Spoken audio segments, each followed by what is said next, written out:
आप सुन रहे हैं जगत गुरु तत्वदर्शी संत रामपाल जी महाराज द्वारा लिखित पुस्तक गीता तेरा ज्ञान अमृत का पेज नंबर 161। परंतु इस परब्रह्म के लोक में भी प्राणियों को परिश्रम करके कर्माधार पर ही फल प्राप्त होता है तथा अन्न से ही सर्व प्राणियों के शरीर विकसित होते हैं। जन्म तथा मृत्यु का समय भले ही काल यानी शर पुरुष से अधिक है, परंतु फिर भी उत्पत्ति प्रलय तथा 84 लाख योनियों में यातना बनी रहती है। मंडल 10 सूक्त 90 मंत्र 3। एतावानस्य महिमातो ज्यायाश्च पुरुषः पादोऽस्य विश्वा भूतानि त्रिपादस्यामृतम दिवि। तावान अस्य महिमा अतः ज्यायान च पुरुषः पादः अस्य विश्वा भूतानि त्रिपाद अस्य अमृतम दिवि। अनुवाद अस्य यानी इस अक्षर पुरुष अर्थात परब्रह्म की तो एतावान यानी इतनी ही महिमा यानी प्रभुता है, च यानी तथा पुरुषः यानी वह परम अक्षर ब्रह्म अर्थात पूर्ण ब्रह्म परमेश्वर तो अतः यानी इससे भी ज्यायान यानी बड़ा है, विश्वा यानी समस्त, भूतानी यानी क्षर पुरुष तथा अक्षर पुरुष तथा इनके लोकों में तथा सत्यलोक तथा इन लोकों में जितने भी प्राणी हैं, अस्य यानी इस पूर्ण परमात्मा परम अक्षर पुरुष का, पादः यानी एक पैर है अर्थात एक अंश मात्र है, अस्य यानी इस परमेश्वर के, त्रि यानी तीन, दिवि यानी दिव्य लोक जैसे सत्यलोक, अलख लोक, अगम लोक, अमृतम यानी अविनाशी, पाद यानी दूसरा पैर है अर्थात जो भी सर्व ब्रह्मांडों में उत्पन्न है वह सत्य पुरुष पूर्ण परमात्मा का ही अंश या अंग है। भावार्थ इस ऊपर के मंत्र 2 में वर्णित अक्षर पुरुष यानी परब्रह्म की तो इतनी ही महिमा है तथा वह पूर्ण पुरुष कबीरदेव तो इससे भी बड़ा है अर्थात सर्वशक्तिमान है तथा सर्व ब्रह्मांड उसी के अंश मात्र पर ठहरे हैं। इस मंत्र में 3 लोकों का वर्णन इसलिए है क्योंकि चौथा अनामी यानी अनामय लोक अन्य रचना से पहले का है। यही 3 प्रभुओं यानी शर पुरुष, अक्षर पुरुष तथा इन दोनों से अन्य परम अक्षर पुरुष का विवरण श्रीमद् भगवत गीता अध्याय 15 श्लोक संख्या 16-17 में है। इसी का प्रमाण आदरणीय गरीबदास साहेब जी कहते हैं कि गरीब जाके अर्धरूम पर सकल पसारा, ऐसा पूर्ण ब्रह्म हमारा। गरीब अनंत कोटि ब्रह्मांड का एक रति नहीं भार, सतगुरु पुरुष कबीर हैं कुल के सृजनहार। इसी का प्रमाण आदरणीय दादू साहेब जी कह रहे हैं कि जिन मोह को निज नाम दिया सोई सतगुरु हमार, दादू दूसरा कोई नहीं कबीर सृजनहार। इसी का प्रमाण आदरणीय नानक साहेब जी देते हैं कि यक अर्ज गुफ्तम पेश तो दर कून करतार, हक्का कबीर करीम तू बेअब परवरदिगार। आप सुन रहे हैं जगत गुरु तत्वदर्शी संत रामपाल जी महाराज द्वारा लिखित पुस्तक गीता तेरा ज्ञान अमृत का पेज नंबर 162। श्री गुरु ग्रंथ साहेब पृष्ठ नंबर 721 महिला 1 राग तिलंग। कून करतार का अर्थ होता है सर्व का रचनहार अर्थात शब्द शक्ति से रचना करने वाला शब्द स्वरूपी प्रभु। हक्का कबीर का अर्थ है सत कबीर, करीम का अर्थ दयालु, परवरदिगार का अर्थ परमात्मा है। मंडल 10 सूक्त 90 मंत्र 4। त्रिपादूर्ध्व उदैत पुरुषः पादोऽस्यः भवत् पुनः ततो विश्वं व्यक्रामत् शासनांशने अभि। त्रिपाद ऊर्ध्वः उदैत पुरुषः पादः अस्य यह अभवत् पुनः ततः विश्वं व्यक्रामत् सह अशनांशने अभि। अनुवाद पुरुषः यानी यह परम अक्षर ब्रह्म अर्थात अविनाशी परमात्मा, ऊर्ध्वः यानी ऊपर, त्रि यानी 3 लोक जैसे सत्यलोक, अलख लोक, अगम लोक रूप, पाद यानी पैर अर्थात ऊपर के हिस्से में, उदैत यानी प्रकट होता है अर्थात विराजमान है, अस्य यानी इसी परमेश्वर पूर्ण ब्रह्म का, पादः यानी एक पैर अर्थात एक हिस्सा जगत रूप, पुनर् यानी फिर, इह यानी यहाँ, अभवत यानी प्रकट होता है, ततः यानी इसलिए, सह यानी वह अविनाशी पूर्ण परमात्मा, अशनांशने यानी खाने वाले काल अर्थात क्षर पुरुष व न खाने वाले परब्रह्म अर्थात अक्षर पुरुष के भी, अभि यानी ऊपर, विश्वम यानी सर्वत्र, व्यक्रामत यानी व्याप्त है अर्थात उसकी प्रभुता सर्व ब्रह्मांडों व सर्व प्रभुओं पर है। वह कुल का मालिक है जिसने अपनी शक्ति को सर्व के ऊपर फैलाया है। भावार्थ यही सर्व सृष्टि रचनहार प्रभु अपनी रचना के ऊपर के हिस्से में तीनों स्थानों यानी सतलोक, अलख लोक, अगमलोक में 3 रूप में स्वयं प्रकट होता है अर्थात स्वयं ही विराजमान है।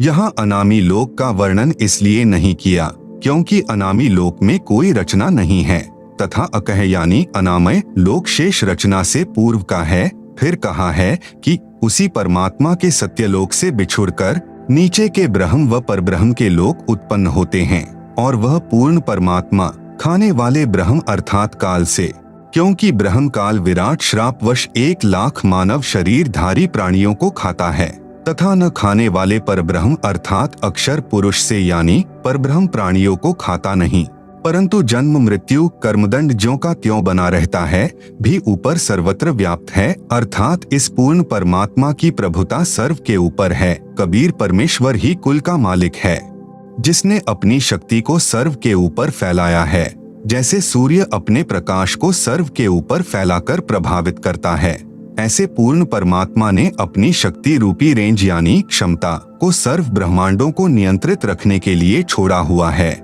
जैसे मोबाइल फोन का टावर एक देशीय होते हुए अपनी शक्ति अर्थात मोबाइल फोन की रेंज यानी क्षमता चहुं ओर फैलाए रहता है, इसी प्रकार पूर्ण प्रभु ने अपनी निराकार शक्ति सर्व व्यापक की है, जिससे पूर्ण परमात्मा सर्व ब्रह्मांडों को एक स्थान पर बैठकर नियंत्रित रखता है। आप सुन रहे हैं जगत गुरु तत्वदर्शी संत रामपाल जी महाराज द्वारा लिखित पुस्तक गीता तेरा ज्ञान अमृत का पेज नंबर 163। इसी का प्रमाण आदरणीय गरीबदास जी महाराज दे रहे हैं। अमृतवाणी राग कल्याण। 3 चरण चिंतामणि साहेब शेष बदन पर छाए, माता पिता कुल न बंधु न किन्हे जननी जाए। मंडल 10 सूक्त 90 मंत्र 5। तस्माद् विराजायत विराजो अधि पुरुषः सजातो अत्यरिच्यत पश्चात भूमिमथो पुरः। तस्मात् विराट अजायत विराजः अधि पुरुषः स जातः अत्यरिच्यत पश्चात भूमिम अथः पुरः। अनुवाद तस्मात् यानी उसके पश्चात उस परमेश्वर सत्य पुरुष की शब्द शक्ति से, विराट यानी विराट अर्थात ब्रह्म जिसे क्षर पुरुष व काल भी कहते हैं, अजायत यानी उत्पन्न हुआ है, पश्चात यानी इसके बाद, विराजः यानी विराट पुरुष अर्थात काल भगवान से, अधि यानी बड़े, पुरुषः यानी परमेश्वर ने, भूमिम यानी पृथ्वी वाले लोक, काल ब्रह्म तथा परब्रह्म के लोक को, अत्यरिच्यत यानी अच्छी तरह रचा, अथः यानी फिर, पुरः यानी अन्य छोटे छोटे लोक, स यानी उस पूर्ण परमेश्वर ने ही, जातः यानी उत्पन्न किया अर्थात स्थापित किया। भावार्थ उपरोक्त मंत्र 4 में वर्णित तीनों लोकों अग्मलोक, अलखलोक तथा सतलोक की रचना के पश्चात पूर्ण परमात्मा ने ज्योति निरंजन ब्रह्म की उत्पत्ति की अर्थात उसी सर्वशक्तिमान परमात्मा पूर्ण ब्रह्म कबीरदेव यानी कबीर प्रभु से ही विराट अर्थात ब्रह्म यानी काल की उत्पत्ति हुई। यही प्रमाण गीता अध्याय 3 मंत्र 15 में है कि अक्षर पुरुष अर्थात अविनाशी प्रभु से ब्रह्म उत्पन्न हुआ। यही प्रमाण अथर्व वेद कांड 4 अनुवाक 1 सूक्त 3 में है कि पूर्ण ब्रह्म से ब्रह्म की उत्पत्ति हुई। उसी पूर्ण ब्रह्म ने भूमिम यानी भूमि आदि छोटे बड़े सर्व लोकों की रचना की। वह पूर्ण ब्रह्म इस विराट भगवान अर्थात ब्रह्म से भी बड़ा है अर्थात इसका भी मालिक है। मंडल 10 सूक्त 90 मंत्र 15। सप्तास्यासन परिध्यस्त्रः सप्त समिधः कृता देवा यद्यज्ञं तन्वाना अबधनन् पुरुषं पशुं। सप्त अस्य आसन परिधयः त्रिसप्त समिधः कृता देवा यत् यज्ञं तन्वानाः अबधनन् पुरुषं पशुं। अनुवाद सप्त यानी 7 संख ब्रह्मांड तो परब्रह्म के तथा त्रिसप्त यानी 21 ब्रह्मांड काल ब्रह्म के, समिधः यानी कर्मदंड दुख रूपी आग से दुखी, कृता यानी करने वाले, परिधयः यानी गोलाकार घेरा रूप सीमा में, आसन यानी विद्यमान है, यत यानी जो, पुरुषम यानी पूर्ण परमात्मा की, यज्ञम यानी विधिवत धार्मिक कर्म अर्थात पूजा करता है, पशुम यानी बलि के पशु रूपी काल के जाल में कर्म बंधन में बंधे, देवा यानी भक्तात्माओं को, तनवाना है यानी काल के द्वारा रचे अर्थात फैलाए पाप कर्म बंधन जाल से, अबधनन यानी बंधन रहित करता है अर्थात बंदी छुड़ाने वाला, बंदी छोड़ है। आप सुन रहे हैं जगत गुरु तत्वदर्शी संत रामपाल जी महाराज द्वारा लिखित पुस्तक गीता तेरा ज्ञान अमृत का पेज नंबर 164। भावार्थ 7 संख ब्रह्मांड पर ब्रह्म के तथा 21 ब्रह्मांड ब्रह्म के हैं, जिनमें गोलाकार सीमा में बंद पाप कर्मों की आग में जल रहे प्राणियों को वास्तविक पूजा विधि बताकर सही उपासना करवाता है, जिस कारण से बलि दिए जाने वाले पशु की तरह जन्म मृत्यु के काल यानी ब्रह्म के खाने के लिए तप्तशिला के कष्ट से पीड़ित भक्तात्माओं को काल के कर्म बंधन के फैलाए जाल को तोड़कर बंधन रहित करता है, अर्थात बंधन छुड़वाने वाला बंदी छोड़ है।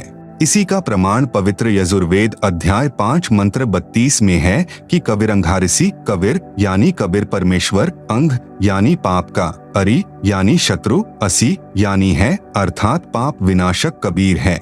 बंभारिसी, बंभारी यानी बंधन का शत्रु अर्थात बंदी छोड़ कबीर परमेश्वर, असी यानी है। मंडल 10 सूक्त 90 मंत्र 16। यज्ञेन यज्ञमयजंत देवास्तानि धर्माणि प्रथमान्यासन तेह नाकम महिमानः सचंत यत्र पूर्वे साध्याः सन्ति देवाः। यज्ञेन अयज्ञम अयजंत देवाः तानि धर्माणि प्रथमानि आसन ते ह नाकम महिमान सचंत यत्र पूर्वे साध्याः सन्ति देवाः। अनुवाद, जो देवाः यानी निर्विकार देव स्वरूप भक्तात्माएं, अयज्ञम यानी अधूरी गलत धार्मिक पूजा के स्थान पर, यज्ञेन यानी सत्य भक्ति धार्मिक कर्म के आधार पर, अयजंत यानी पूजा करते हैं, तानी यानी वे, धर्माणी यानी धार्मिक शक्ति संपन्न, प्रथमानी यानी मुख्य अर्थात उत्तम, आसन यानी हैं, तेह यानी वे ही वास्तव में, महिमानः यानी महान भक्ति शक्ति युक्त होकर, साध्याः यानी सफल भक्त जन, नाकम यानी पूर्ण सुखदायक परमेश्वर को, सचंत यानी भक्ति निमित्त कारण अर्थात सतभक्ति की कमाई से प्राप्त होते हैं, वे वहां चले जाते हैं। यत्र यानी जहां पर, पूर्वे यानी पहले वाली सृष्टि के, देवाः यानी पाप रहित देव स्वरूप भक्त आत्माएं, संति यानी रहती हैं। भावार्थ, जो निर्विकार यानी जिन्होंने मांस, शराब, तंबाकू सेवन करना त्याग दिया है तथा अन्य बुराइयों से रहित है, वे देव स्वरूप भक्त आत्माएं शास्त्र विधि रहित पूजा को त्याग कर शास्त्रानुकूल साधना करते हैं, वे भक्ति की कमाई से धनी होकर काल के ऋण से मुक्त होकर अपनी सत्य भक्ति की कमाई के कारण उस सर्व सुखदायी परमात्मा को प्राप्त करते हैं, अर्थात सत्यलोक में चले जाते हैं, जहां पर सर्वप्रथम रची सृष्टि के देव स्वरूप अर्थात पाप रहित हंस आत्माएं रहती हैं। जैसे कुछ आत्माएं तो काल यानी ब्रह्म के जाल में फंसकर यहाँ आ गई, कुछ परब्रह्म के साथ 7 संख ब्रह्मांडों में आ गई, फिर भी असंख्य आत्माएं जिनका विश्वास पूर्ण परमात्मा में अटल रहा, जो पतिव्रता पद से नहीं गिरी, वे वहीं रह गई। इसलिए यहाँ वही वर्णन पवित्र वेदों ने भी सत्य बताया है। यही प्रमाण गीता अध्याय 8 के श्लोक संख्या 8 से 10 में वर्णन है कि जो साधक पूर्ण परमात्मा की सत्साधना शास्त्र विधि अनुसार करता है, वह भक्ति की कमाई के बल से उस पूर्ण परमात्मा को प्राप्त होता है, अर्थात उसके पास चला जाता है। आप सुन रहे हैं जगत गुरु तत्वदर्शी संत रामपाल जी महाराज द्वारा लिखित पुस्तक गीता तेरा ज्ञान अमृत का पेज नंबर 165। इससे सिद्ध हुआ कि 3 प्रभु हैं, ब्रह्म, परब्रह्म, पूर्ण ब्रह्म। इन्हीं को नंबर 1 ब्रह्म ईश क्षर पुरुष, नंबर 2 परब्रह्म अक्षर पुरुष अक्षर ब्रह्म ईश्वर तथा नंबर 3 पूर्ण ब्रह्म परम अक्षर ब्रह्म परमेश्वर सत्पुरुष आदि पर्यायवाची शब्दों से जाना जाता है। यही प्रमाण ऋग्वेद मंडल 9 सूक्त 96 मंत्र 17 से 20 में स्पष्ट है कि पूर्ण परमात्मा कबीरदेव यानी कबीर परमेश्वर शिशु रूप धारण करके प्रकट होता है तथा अपना निर्मल ज्ञान अर्थात तत्व ज्ञान कबीरगीर भी है यानी कबीर वाणी के द्वारा अपने अनुयायियों को बोल बोल कर वर्णन करता है। वह कबीरदेव यानी कबीर परमेश्वर ब्रह्म यानी क्षर पुरुष के धाम तथा परब्रह्म यानी अक्षर पुरुष के धाम से भिन्न जो पूर्ण ब्रह्म यानी परम अक्षर पुरुष का तीसरा रिद्धाम यानी सतलोक है, उसमें आकार में विराजमान है तथा सतलोक से चौथा अनामी लोक है, उसमें भी यही कबीरदेव यानी कबीर परमेश्वर अनामी पुरुष रूप में मनुष्य सदृश आकार में विराजमान है। पवित्र श्रीमद् देवी महापुराण में सृष्टि रचना का प्रमाण ब्रह्मा विष्णु तथा शिव के माता पिता दुर्गा और ब्रह्म के योग से ब्रह्मा विष्णु और शिव का जन्म। पवित्र श्रीमद् देवी महापुराण तीसरा स्कंद अध्याय 1 से 3 गीता प्रेस गोरखपुर से प्रकाशित। अनुवादकर्ता श्री हनुमान प्रसाद पोद्दार तथा चिमन लाल गोस्वामी जी। पृष्ठ नंबर 114 से पृष्ठ नंबर 114 से 118 तक विवरण है कि कितने ही आचार्य भवानी को संपूर्ण मनोरथ पूर्ण करने वाली बताते हैं। वह प्रकृति कहलाती है तथा ब्रह्म के साथ अभेद संबंध है।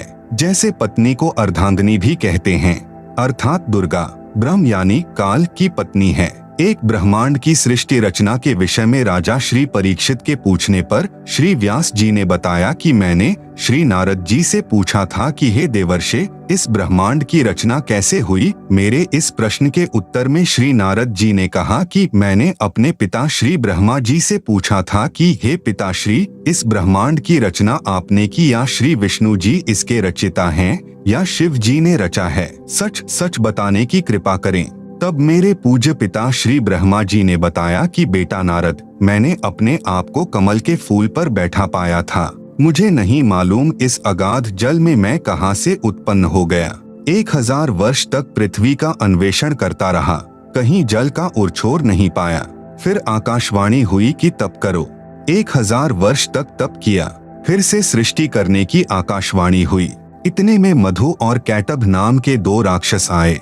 उनके भय से मैं कमल का डंठल पकड़कर नीचे उतरा। वहां भगवान विष्णु जी शेष शैया पर अचेत पड़े थे। आप सुन रहे हैं जगत गुरु तत्वदर्शी संत रामपाल जी महाराज द्वारा लिखित पुस्तक गीता तेरा ज्ञान अमृत का पेज नंबर 166। उनमें से एक स्त्री यानी प्रेतवत प्रविष्ट दुर्गा निकली। वह आकाश में आभूषण पहने दिखाई देने लगी।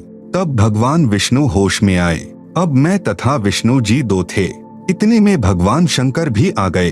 देवी ने हमें विमान में बैठाया तथा ब्रह्मलोक में ले गई। वहाँ एक ब्रह्मा, एक विष्णु तथा एक शिव को और देखा। फिर एक देवी देखी। उसे देखकर विष्णु जी ने विवेक पूर्वक निम्न वर्णन किया। ब्रह्म काल ने भगवान विष्णु को चेतना प्रदान कर दी। उसको अपने बाल्यकाल की याद आई, तब बचपन की कहानी सुनाई। पृष्ठ नंबर 119 से 120 पर भगवान विष्णु जी ने श्री ब्रह्मा जी तथा श्री शिव जी से कहा कि यह हम तीनों की माता है, यही जगत जननी प्रकृति देवी है। मैंने इस देवी को तब देखा था जब मैं छोटा सा बालक था। यह मुझे पालने में झुला रही थी। तीसरा स्कंद पृष्ठ नंबर 123 पर श्री विष्णु जी ने श्री दुर्गा जी की स्तुति करते हुए कहा, तुम शुद्ध स्वरूपा हो, यह सारा संसार तुम्ही से उद्भासित हो रहा है। मैं यानी विष्णु, ब्रह्मा और शंकर हम सभी तुम्हारी कृपा से ही विद्यमान हैं। हमारा आविर्भाव यानी जन्म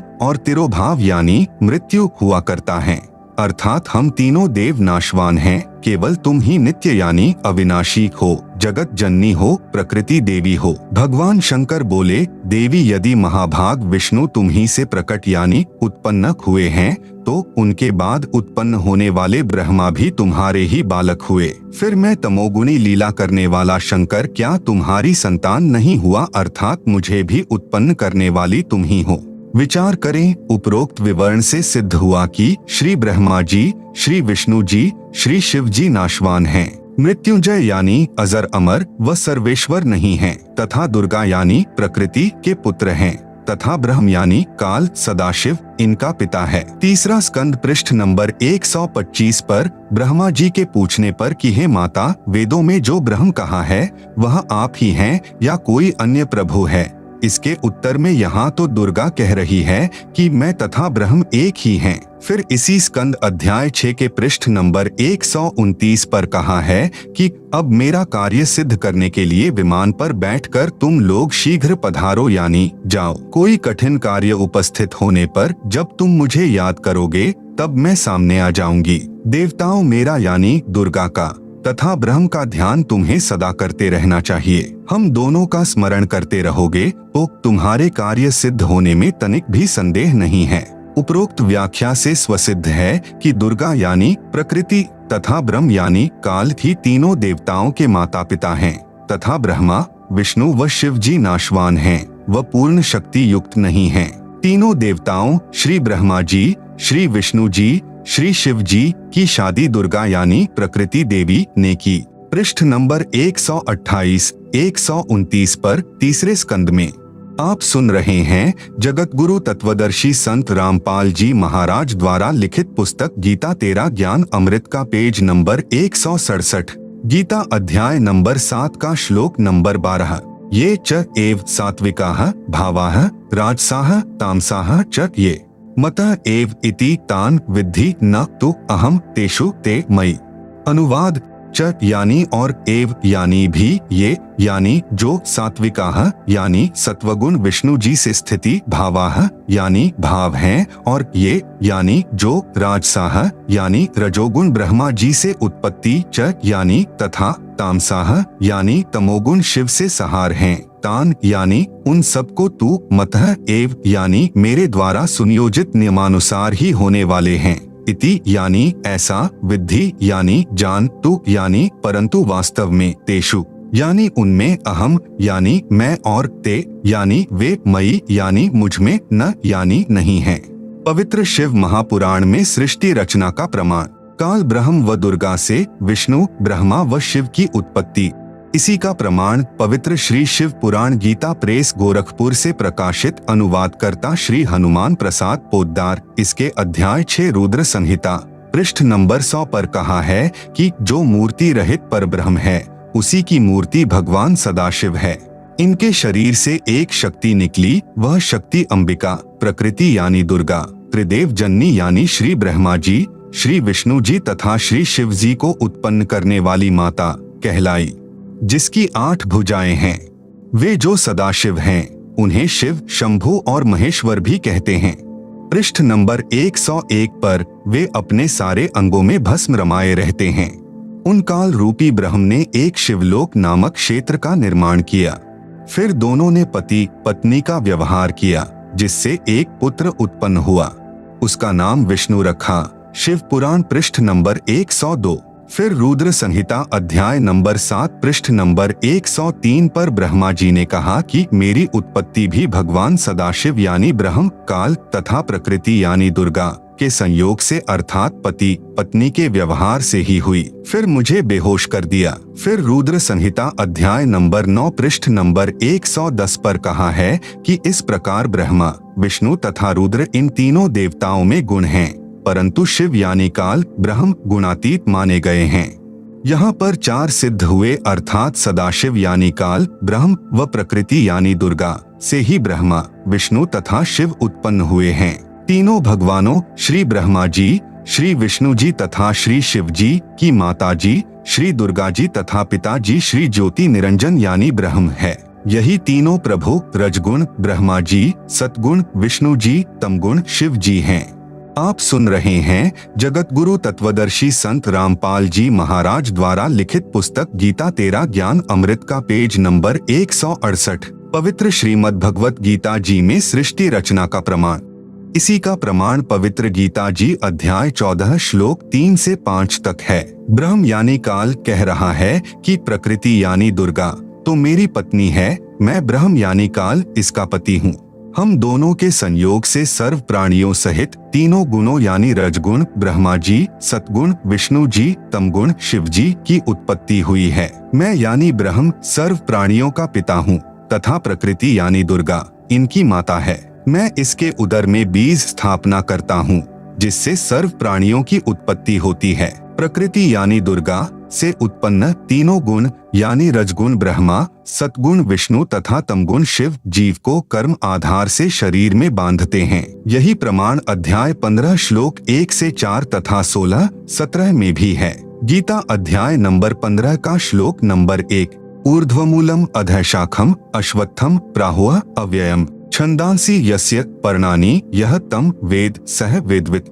अनुवाद ऊर्ध्वमूलम यानी ऊपर को पूर्ण परमात्मा आदि पुरुष परमेश्वर रूपी जड़ वाला, अधःशाखम यानी नीचे को तीनों गुण अर्थात रजगुण ब्रह्मा, सतगुण विष्णु व तमगुण शिव रूपी शाखा वाला, अव्ययम यानी अविनाशी, अश्वत्थम यानी विस्तारित पीपल का वृक्ष है, यस्य यानी जिसके, छंदांसी यानी जैसे वेद में छंद है, ऐसे संसार रूपी वृक्ष के भी विभाग छोटे छोटे हिस्से टहनियां व पर्णानी यानी पत्ते, प्राहुः यानी कहे हैं, तम यानी उस संसार रूप वृक्ष को, यह यानी जो, वेद यानी इसे विस्तार से जानता है, सह यानी वह, वेदवित यानी पूर्ण ज्ञानी अर्थात तत्वदर्शी है। गीता अध्याय नंबर 15 का श्लोक नंबर 2, अधः च ऊर्ध्वम प्रसृताः तस्य शाखाः गुण प्रवृद्धाः विश्व प्रवालाः अधः च मूलानि अनुसंततानि कर्मानुबंधीनि मनुष्यलोके।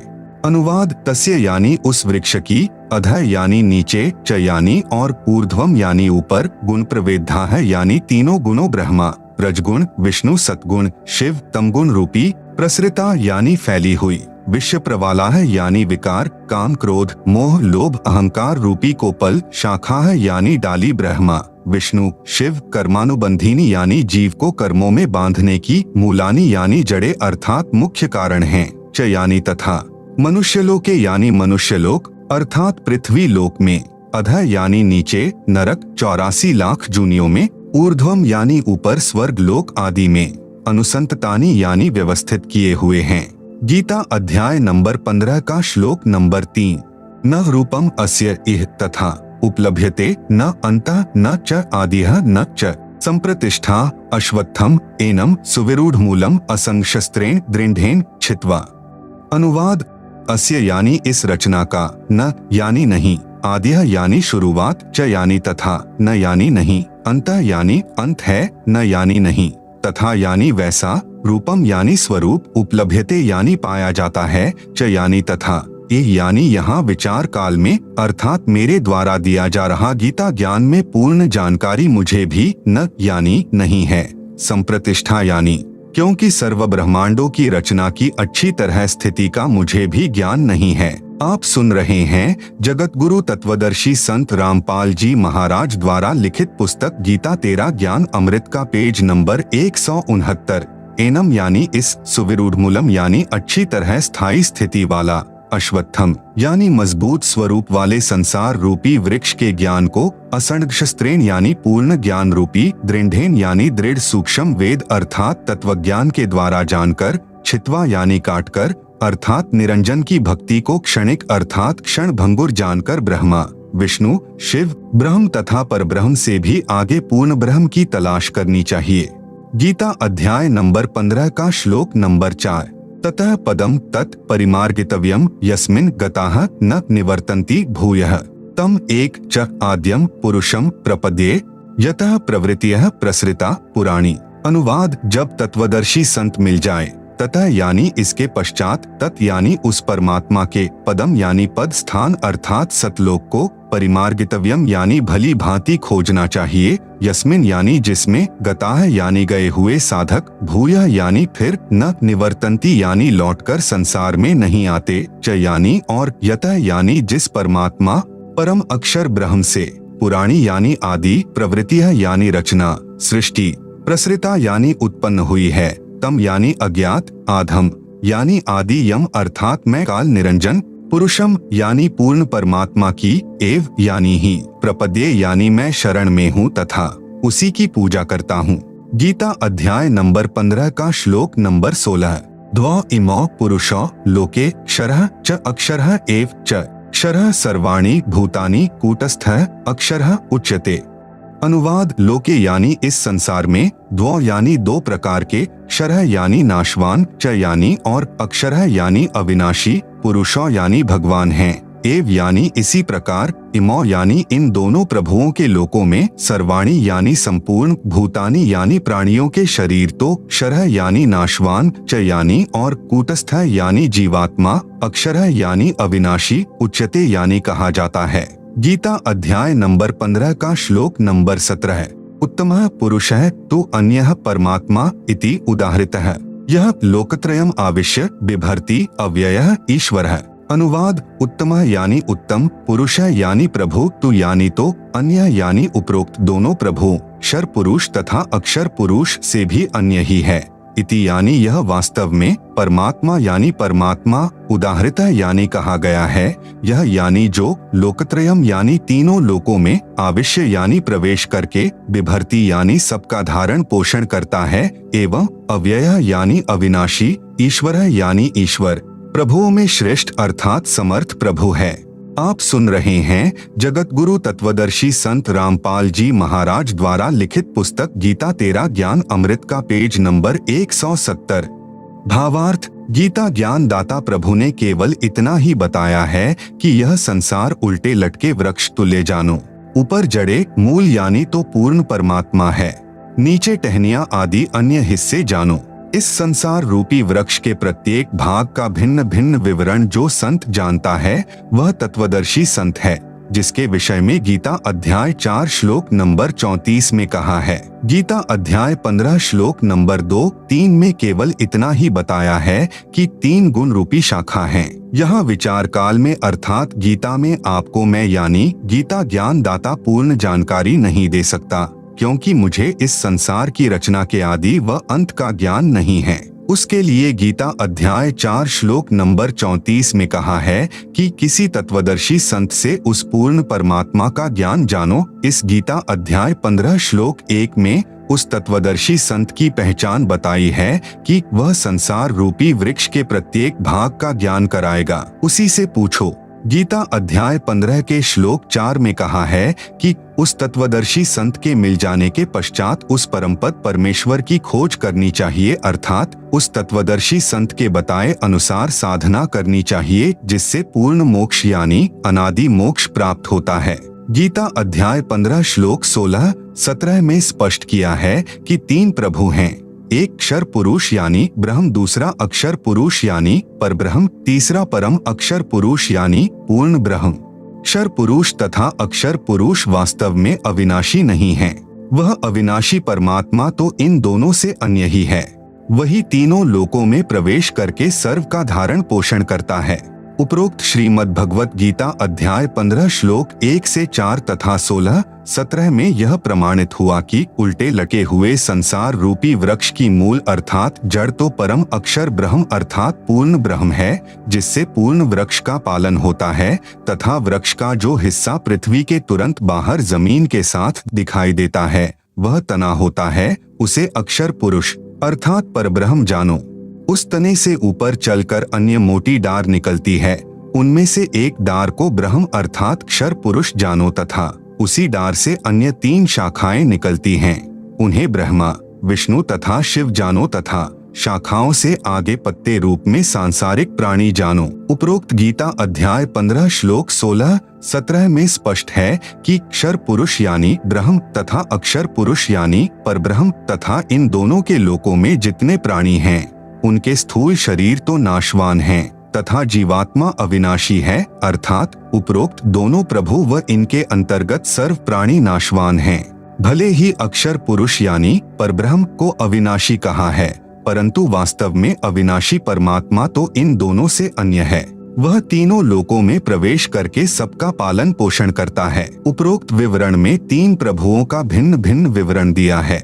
आप सुन रहे हैं जगत गुरु तत्वदर्शी संत रामपाल जी महाराज द्वारा लिखित पुस्तक गीता तेरा ज्ञान अमृत का पेज नंबर 171, पवित्र बाइबल तथा पवित्र कुरान शरीफ में सृष्टि रचना का प्रमाण। इसी का प्रमाण पवित्र बाइबल में तथा पवित्र कुरान शरीफ में भी है। कुरान शरीफ में पवित्र बाइबल का भी ज्ञान है, इसलिए इन दोनों पवित्र सद्ग्रंथों ने मिलजुल कर प्रमाणित किया है कि कौन तथा कैसा है सृष्टि रचनहार तथा उसका वास्तविक नाम क्या है। पवित्र बाइबल उत्पत्ति ग्रंथ पृष्ठ नंबर 2 पर चैप्टर 1 वर्सेस 20, चैप्टर 2 वर्सेस 5 पर 6वां दिन प्राणी और मनुष्य अन्य प्राणियों की रचना करके 26 फिर परमेश्वर ने कहा हम मनुष्य को अपने स्वरूप के अनुसार अपनी समानता में बनाएं जो सर्व प्राणियों को काबू रखेगा। 27 तब परमेश्वर ने मनुष्य को अपने स्वरूप के अनुसार उत्पन्न किया, अपने ही स्वरूप के अनुसार परमेश्वर ने उसको उत्पन्न किया, नर और नारी करके मनुष्यों की सृष्टि की।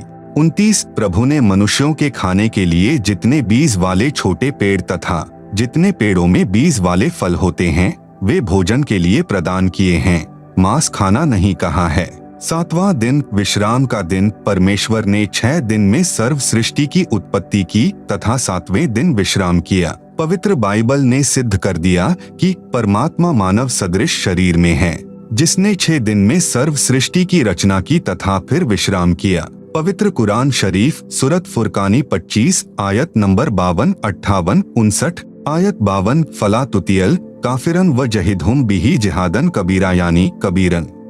इसका भावार्थ है कि हजरत मोहम्मद जी का खुदा यानी प्रभु कह रहा है कि हे पैगंबर, आप काफिरों यानी जो एक प्रभु की भक्ति त्याग कर अन्य देवी देवताओं तथा मूर्ति आदि की पूजा करते हैं का कहा मत मानना, क्योंकि वे लोग कबीर को पूर्ण परमात्मा नहीं मानते। आप मेरे द्वारा दिए इस कुरान के ज्ञान के आधार पर अटल रहना कि कबीर ही पूर्ण प्रभु है तथा कबीर अल्लाह के लिए संघर्ष करना यानी लड़ना नहीं अर्थात अडिग रहना।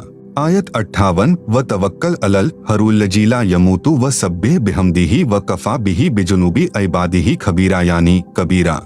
भावार्थ है कि हजरत मोहम्मद जी जिसे अपना प्रभु मानते हैं वह अल्लाह यानी प्रभु किसी और पूर्ण प्रभु की तरफ संकेत कर रहा है कि यह पैगंबर उस कबीर परमात्मा पर विश्वास रख जो तुझे जिंदा महात्मा के रूप में आकर मिला था।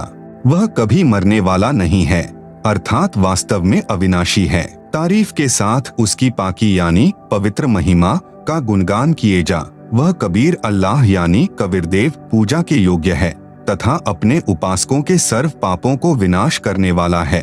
आप सुन रहे हैं जगत गुरु तत्वदर्शी संत रामपाल जी महाराज द्वारा लिखित पुस्तक गीता तेरा ज्ञान अमृत का पेज नंबर 172 आयत 59 अलजी खलक समावाती वलर्ज वमा बैनहुमा फी सित्तती अयामिन सुम्मस्तवा अल्लर्शी अर्रहमानु फसल बिही खबीरन यानी कबीरन। भावार्थ है कि हजरत मोहम्मद को कुरान शरीफ बोलने वाला प्रभु यानी अल्लाह कह रहा है कि वह कबीर प्रभु वही है जिसने जमीन तथा आसमान के बीच में जो भी विद्यमान है सर्व सृष्टि की रचना 6 दिन में की तथा 7वें दिन ऊपर अपने सत्यलोक में सिंहासन पर विराजमान हो गया यानी बैठ गया। उसके विषय में जानकारी किसी बाखबर यानी तत्वदर्शी संत से पूछो। उस पूर्ण परमात्मा की प्राप्ति कैसे होगी तथा वास्तविक ज्ञान तो किसी तत्वदर्शी संत यानी बाखबर से पूछो, मैं नहीं जानता।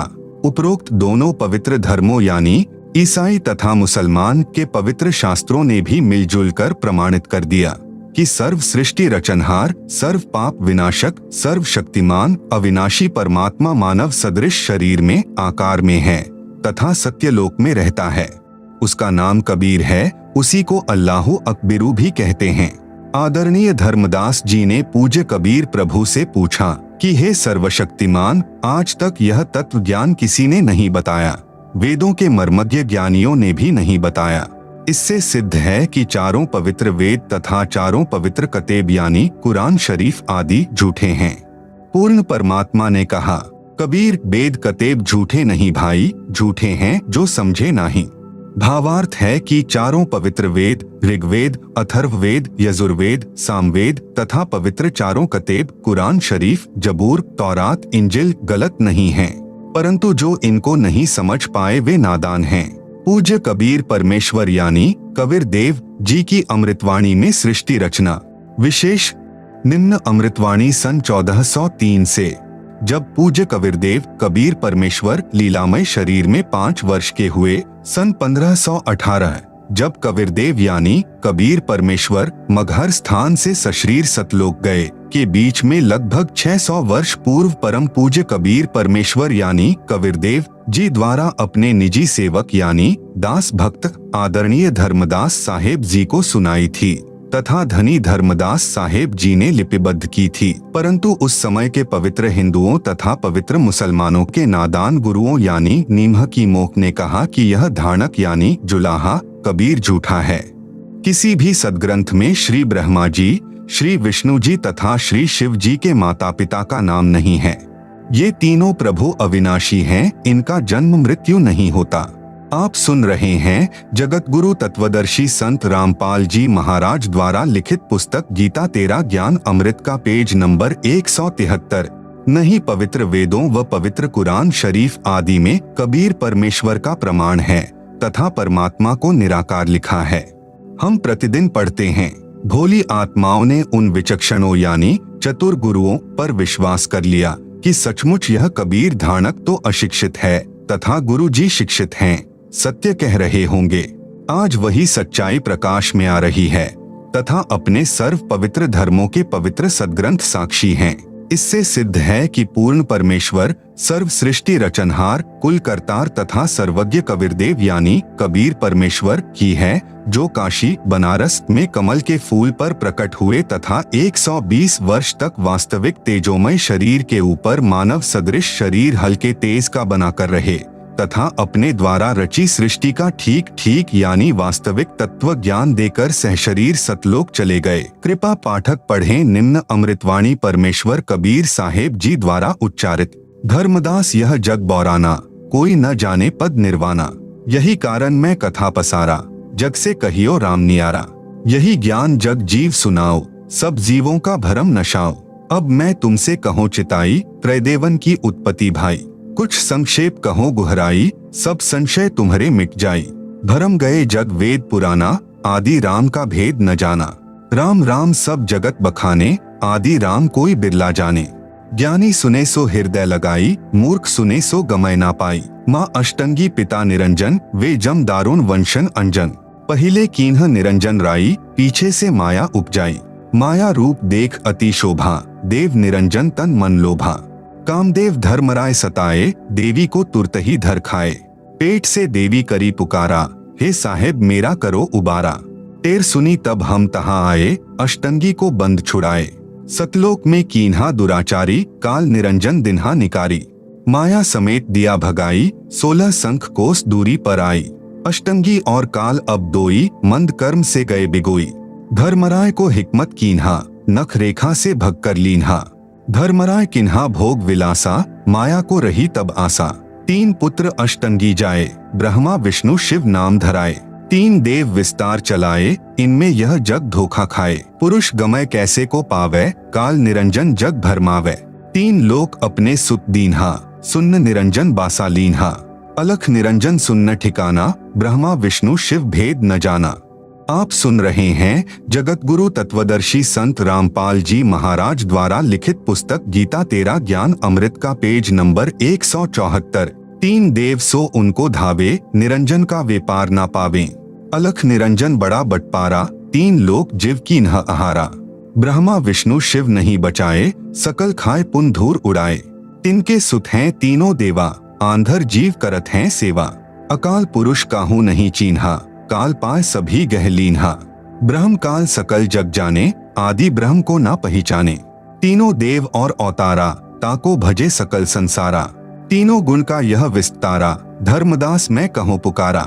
गुण तीनों की भक्ति में, भूल परो संसार। कहे कबीर निज नाम बिन, कैसे उतरे पार। उपरोक्त अमृतवाणी में परमेश्वर कबीर साहेब जी अपने निजी सेवक श्री धर्मदास साहेब जी को कह रहे हैं कि धर्मदास यह सर्व संसार तत्व ज्ञान के अभाव से विचलित है। किसी को पूर्ण मोक्ष मार्ग तथा पूर्ण सृष्टि रचना का ज्ञान नहीं है। इसलिए मैं आपको मेरे द्वारा रची सृष्टि की कथा सुनाता हूँ। बुद्धिमान व्यक्ति तो तुरंत समझ जाएंगे, परंतु जो सर्व प्रमाणों को देखकर भी नहीं मानेंगे तो वे नादान प्राणी काल प्रभाव से प्रभावित हैं, वे भक्ति योग्य नहीं। अब मैं बताता हूँ तीनों भगवानों यानी ब्रह्मा जी, विष्णु जी तथा शिव जी की उत्पत्ति कैसे हुई। इनकी माता जी तो अष्टंगी यानी दुर्गा है तथा पिता ज्योति निरंजन यानी ब्रह्म काल है। पहले ब्रह्म की उत्पत्ति अंडे से हुई, फिर दुर्गा की उत्पत्ति हुई। दुर्गा के रूप पर आसक्त होकर काल यानी ब्रह्म ने गलती यानी छेड़छाड़ की, तब दुर्गा यानी प्रकृति ने इसके पेट में शरण ली। मैं वहां गया जहां ज्योति निरंजन काल था। तब भवानी को ब्रह्म के उदर से निकालकर 21 ब्रह्मांड समेत 16 शंख कोस की दूरी पर भेज दिया। ज्योति निरंजन यानी धर्मराय ने प्रकृति देवी यानी दुर्गा के साथ भोग विलास किया। इन दोनों के संयोग से तीनों गुणों यानी श्री ब्रह्मा जी, श्री विष्णु जी तथा श्री शिव जी की उत्पत्ति हुई। इन्हीं तीनों गुणों यानी रजगुण ब्रह्मा जी, सतगुण विष्णु जी, तमगुण शिव जी की ही साधना करके सर्व प्राणी काल जाल में फंसे हैं। जब तक वास्तविक मंत्र नहीं मिलेगा पूर्ण मोक्ष कैसे होगा। विशेष प्रिय पाठक विचार करें कि श्री ब्रह्मा जी, श्री विष्णु जी तथा श्री शिव जी की स्थिति अविनाशी बताई गई थी। सर्व हिंदू समाज अभी तक तीनों परमात्माओं को अजर, अमर व जन्म मृत्यु रहित मानते रहे, जबकि ये तीनों नाशवान हैं। इनके पिता काल रूपी ब्रह्म तथा माता दुर्गा यानी प्रकृति अष्टांगी हैं। जैसा आपने पूर्व प्रमाणों में पढ़ा, यह ज्ञान अपने शास्त्रों में भी विद्यमान है, परंतु हिंदू समाज के कलयुगी गुरुओं, ऋषियों, संतों को ज्ञान नहीं। जो अध्यापक पाठ्यक्रम यानी सिलेबस से ही अपरिचित है, वह अध्यापक ठीक नहीं यानी वह विद्वान नहीं है, विद्यार्थियों के भविष्य का शत्रु है। आप सुन रहे हैं जगत गुरु तत्वदर्शी संत रामपाल जी महाराज द्वारा लिखित पुस्तक गीता तेरा ज्ञान अमृत का पेज नंबर 175। इसी प्रकार जिन गुरुओं को अभी तक यह नहीं पता कि श्री ब्रह्मा, श्री विष्णु तथा श्री शिव जी के माता पिता कौन हैं, तो वे गुरु, ऋषि, संत ज्ञानहीन हैं, जिस कारण से सर्व भक्त समाज को शास्त्र विरुद्ध ज्ञान यानी लोक वेद अर्थात दंत कथा सुनाकर अज्ञान से परिपूर्ण कर दिया। शास्त्र विधि विरुद्ध भक्ति साधना करा के परमात्मा के वास्तविक लाभ यानी पूर्ण मोक्ष से वंचित रखा, सबका मानव जन्म नष्ट करा दिया। क्योंकि श्रीमद् भगवत गीता अध्याय 16 श्लोक 23-24 में यही प्रमाण है कि जो शास्त्र विधि त्याग कर मनमाना आचरण यानी पूजा करता है उसे कोई लाभ नहीं होता। पूर्ण परमात्मा कबीर जी ने सन 1403 से ही सर्व शास्त्रों युक्त ज्ञान अपनी अमृतवाणी यानी कबीरवाणी में बताना प्रारंभ किया था, परंतु उन अज्ञानी गुरुओं ने यह ज्ञान भक्त समाज तक नहीं जाने दिया, जो वर्तमान में सर्व सदग्रंथों से स्पष्ट हो रहा है। इससे सिद्ध है कि कबीरदेव यानी कबीर प्रभु तत्वदर्शी संत रूप में स्वयं पूर्ण परमात्मा ही आए थे। आदरणीय गरीबदास साहेब जी की अमृतवाणी में सृष्टि रचना का प्रमाण आदि रामायणी सदग्रंथ पृष्ठ नंबर 690 से 692 तक। आदि रामायणी अदली सारा जा दिन होते धुंधुकारा, सतपुरुष कीन्हा प्रकाशा हम होते तखत कबीर खवासा। मन मोहिनी सिरजी माया सतपुरुष एक ख्याल बनाया, धर्मराय सिरजे दरबानी 64 जुग तप सेवा ठानी। पुरुष पृथ्वी जाकू दीन ही राज करो देवा आधीनी। ब्रह्मंड 21 राज तुम्ह दीन्हा, मन की इच्छा सब जुग लीन्हा। माया मूल रूप एक छाजा, मोही लिए जिन्हू धर्मराजा। धर्म का मन चंचल चित धारिया, मन माया का रूप बिचारा। चंचल चेरी चपल चिरागा, या के पर से सरबस जागा। धर्मराय किया मन का भागी, विषय वासना संग से जागी। आदि पुरुष अदली अनुरागी, धर्मराय दिया दिल से त्यागी।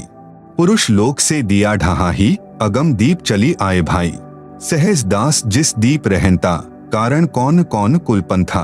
धर्मराय बोले दरबानी, सुनो सहज दास ब्रह्मज्ञानी। 64 जुग हम सेवा कीन ही, पुरुष पृथ्वी हम कून दीन ही। चंचल रूप भया मन बौरा, मन मोहिनी ठगिया भौरा। सतपुरुष के ना मन भाए, पुरुष लोक से हम चली आए। अगर दीप सुनत बड़भागी, सहज दास मेटो मन पागी। बोले सहजदास दिलदानी, हम तो चाकर सत सहदानी। आप सुन रहे हैं जगत गुरु तत्वदर्शी संत रामपाल जी महाराज द्वारा लिखित पुस्तक गीता तेरा ज्ञान अमृत का पेज नंबर 176। सतपुरुष से अरज गुजारूं, जब तुम्हारा विवान उतारूं। सहज दास को किया पियाना, सत्यलोक लिया प्रवाना। सतपुरुष साहिब सरबंगी, अविगत अदली अचल अभंगी। धर्मराय तुम्हारा दरबानी, अगर दीप चली गए प्राणी। कौन हुक्म करी अरज आवाजा, कहाँ पठावो उस धर्मराजा। भई आवाज अदली एक साचा, विषय लोक जा तीन्यू बाचा। सहज विमान चले अधिकाई, छिन में अगर दीप चली आई। हम तो अरज करी अनुरागी, तुम्ह विषय लोक जावो बड़भागी। धर्मराय के चले विमाना, मानसरोवर आए प्राणा। मानसरोवर रहन न पाए, दरै कबीरा थाना लाए। बंकनाल की विषमी बाटी, तहाँ कबीरा रोकी घाटी। इन पांचों मिली जगत बंधाना, 184 जीव संताना। ब्रह्मा विष्णु महेश्वर माया, धर्मराय का राज पठाया। यह खोखापुर झूठी बाजी, भिस्ती बैकुंठ दगासी साजी। कृतिम जीव भुलाने भाई, निज घर की तो खबरी न पाई। 1.25 लाख उपजे नित हंसा, 1 लाख विंशे नित अंसा। उपती खपती प्रलय फेरी, हर्ष शोक जौरा जमजेरी। पांचों तत्व हैं प्रलय माही, सत्वगुण रजगुण तमगुण झाई।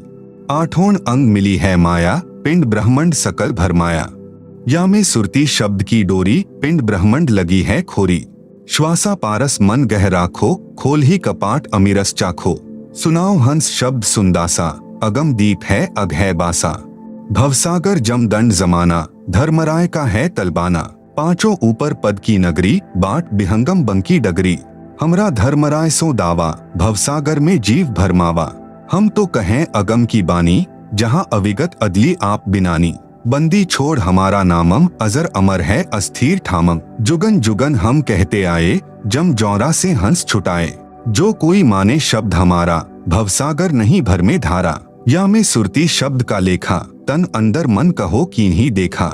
दास गरीब अगम की बानी, खोजा हंसा शब्द सहदानी। उपरोक्त अमृतवाणी का भावार्थ है कि आदरणीय गरीबदास साहेब जी कह रहे हैं कि यहाँ पहले केवल अंधकार था तथा पूर्ण परमात्मा कबीर साहेब जी सत्यलोक में तख्त यानी सिंहासन पर विराजमान थे। हम वहाँ चाकर थे। परमात्मा ने ज्योति निरंजन को उत्पन्न किया, फिर उसके तप के प्रतिफल में 21 ब्रह्मांड प्रदान किए। आप सुन रहे हैं जगत गुरु तत्वदर्शी संत रामपाल जी महाराज द्वारा लिखित पुस्तक गीता तेरा ज्ञान अमृत का पेज नंबर 177। फिर माया यानी प्रकृति की उत्पत्ति की। युवा दुर्गा के रूप पर मोहित होकर ज्योति निरंजन यानी ब्रह्म ने दुर्गा यानी प्रकृति से बलात्कार करने की चेष्टा की। ब्रह्म को उसकी सजा मिली, उसे सत्यलोक से निकाल दिया तथा श्राप लगा कि 1 लाख मानव शरीरधारी प्राणियों का प्रतिदिन आहार करेगा, 1.25 लाख उत्पन्न करेगा। यहाँ सर्व प्राणी जन्म मृत्यु का कष्ट उठा रहे हैं। यदि कोई पूर्ण परमात्मा का वास्तविक शब्द यानी सच्चा नाम जाप मंत्र हमारे से प्राप्त करेगा, उसको काल की बंद से छुड़वा देंगे।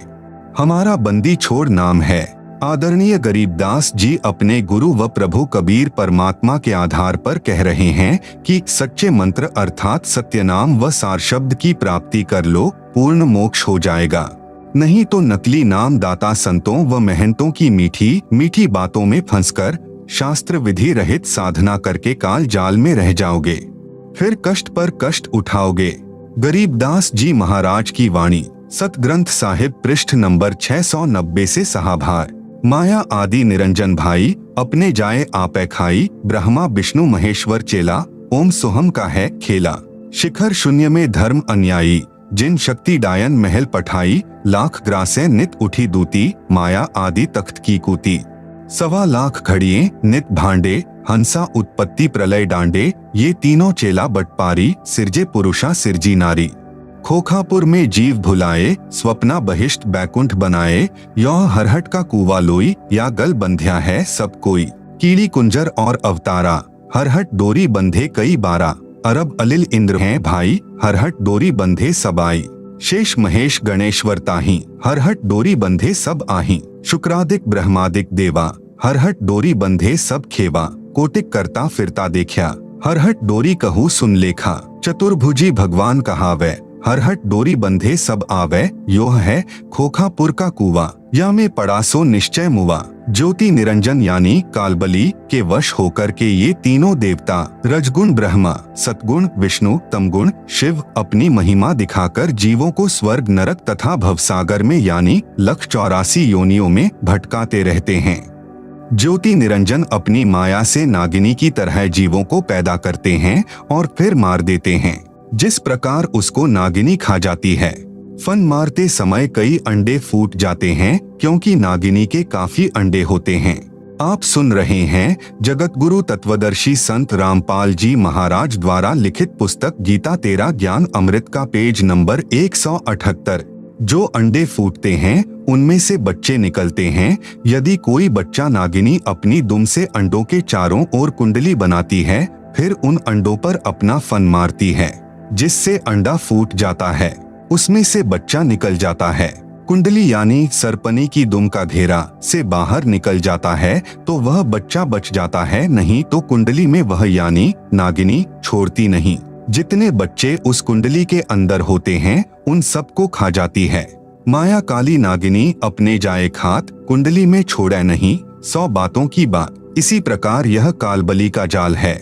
निरंजन तक की भक्ति पूरे संत से नाम लेकर करेंगे तो भी इस निरंजन की कुंडली यानी 21 ब्रह्मांडों से बाहर नहीं निकल सकते। स्वयं ब्रह्मा, विष्णु, महेश आदि माया शेरावाली भी निरंजन की कुंडली में है। ये बेचारे अवतार धार कर आते हैं और जन्म मृत्यु का चक्कर काटते रहते हैं। इसलिए विचार करें, सोहम जाप जो कि ध्रुव व प्रहलाद व शुकदेव ऋषि ने जपा, वह भी पार नहीं हुए, क्योंकि श्री विष्णु पुराण के प्रथम अंश के अध्याय 12 के श्लोक 93 में पृष्ठ 51 पर लिखा है कि ध्रुव केवल एक कल्प अर्थात 1000 चतुर्युग तक ही मुक्त है, इसलिए काल लोक में ही रहे। तथा ओम नमः भगवते वासुदेवाय मंत्र जाप करने वाले भक्त भी कृष्ण तक की भक्ति कर रहे हैं। वे भी 84 लाख योनियों के चक्कर काटने से नहीं बच सकते। यह परम पूज्य कबीर साहिब जी व आदरणीय गरीबदास साहेब जी महाराज की वाणी प्रत्यक्ष प्रमाण देती हैं। अनंत कोटि अवतार हैं, माया के गोविंद, करता हो अवतरे, बहुर पड़े जगफंद। आप सुन रहे हैं जगत गुरु तत्वदर्शी संत रामपाल जी महाराज द्वारा लिखित पुस्तक गीता तेरा ज्ञान अमृत का पेज नंबर 179 पर काल लोक में जन्म मरण रूपी हरहट यानी चक्र का चित्र दिया गया है, जिसे आप पुस्तक में देख सकते हैं। आप सुन रहे हैं जगत गुरु तत्वदर्शी संत रामपाल जी महाराज द्वारा लिखित पुस्तक गीता तेरा ज्ञान अमृत का पेज नंबर 180। सतपुरुष कबीर साहिब जी की भक्ति से ही जीव मुक्त हो सकता है।